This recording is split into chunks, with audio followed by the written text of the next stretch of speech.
Academic surveys from the 1980s showed that about 38% of students maintained a side hustle. Today, research suggests that participation rate has climbed to 65%. Alongside this growth, digital feeds have become flooded with advertisements, promising $10,000 a month with zero work. These ads frame high-level income as a simple, automated byproduct of clicking the right links. This creates a choice that feels impossible. You either spend your time on task apps that pay a few cents an hour, or you attempt complex e-commerce ventures that can quickly turn into a second full-time job. To navigate this, we have to recognize a basic economic rule. You can build income streams that eventually become passive, but there is no such thing as an effortless start. Every side hustle requires a mandatory payment. You are either paying with your time, your existing skills, or your upfront capital. We can categorize every online opportunity into 3 tiers based on these costs, revealing exactly what you have to give up to get paid. If you misjudge this trade-off, you end up with the worst possible outcome. You burn through your limited resources and finish with zero financial return. We can map these options on a grid. The vertical axis tracks earnings scale, while the horizontal axis tracks upfront effort. In a competitive market, offering high returns for zero effort would be instantly saturated. This top left quadrant represents a break from economic reality. Tier 1 consists of microtask platforms. This includes survey sites like Swagbucks and Prolific, or bandwidth sharing apps like Honeygain. These sit in the bottom left.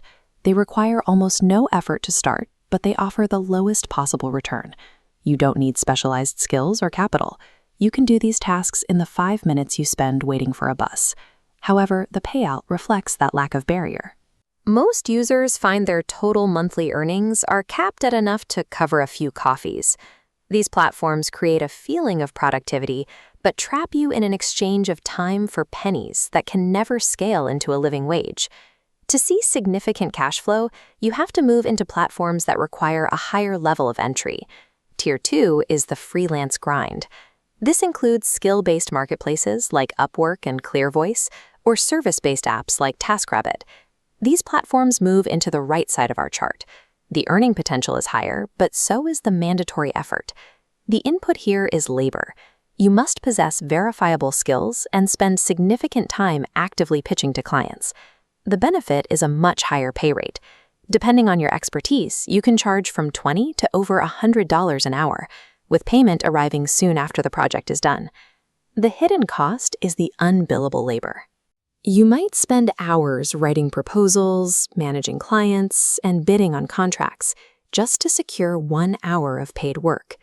Because you are still trading your time for money, your income is strictly limited by the number of hours you are physically able to work. Tier 2 solves an immediate cash need, but it will not create a system where your income continues to grow while you are not working. Building an automated asset requires a different strategy.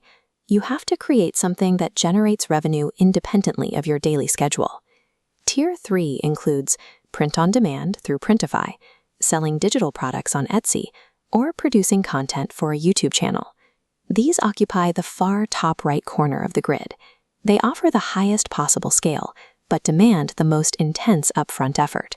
You pay a massive creative cost, spending weeks designing products with no initial guarantee of a paycheck.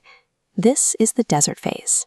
It's the 6 to 12-month window where you work for free while algorithms and audiences slowly index your value. There are different trade-offs within this tier. Dropshipping allows for quick product testing, but you sacrifice control over shipping and quality. Print on demand via Printify eliminates inventory risk and protects brand quality, but you usually start with lower profit margins per unit. Selling digital templates offers near zero production costs, but you must compete in a crowded market where ranking on the first page is everything. If you survive the desert phase, the fulfillment networks take over. Logistics become automated, and your income finally detaches from your active labor hours. True passive income requires a massive upfront investment of labor.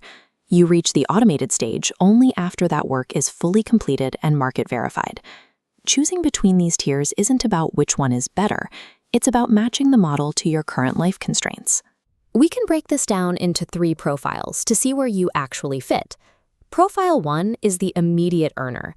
You have very little time or extra cash, and you need $500 by the end of the month to cover your bills. If this is you, stop looking for passive assets. Go to Tier 2. Use platforms like TaskRabbit or Upwork to trade your labor for immediate liquidity. Profile 2 is the skill monetizer. You have professional expertise and you want to earn more per hour without managing a physical inventory. Profile 3 is the long-term builder. You want to own a brand and a scalable storefront, but you don't have the budget to buy a warehouse full of products. If you are the long-term builder, you should focus on Tier 3 tools like Printify, but you have to accept the upfront cost. You are committing to a period of zero return while you build the foundation. The key to financial independence is rejecting any platform that promises scalability without effort. Match your choice to your actual constraints of time, skill, and capital.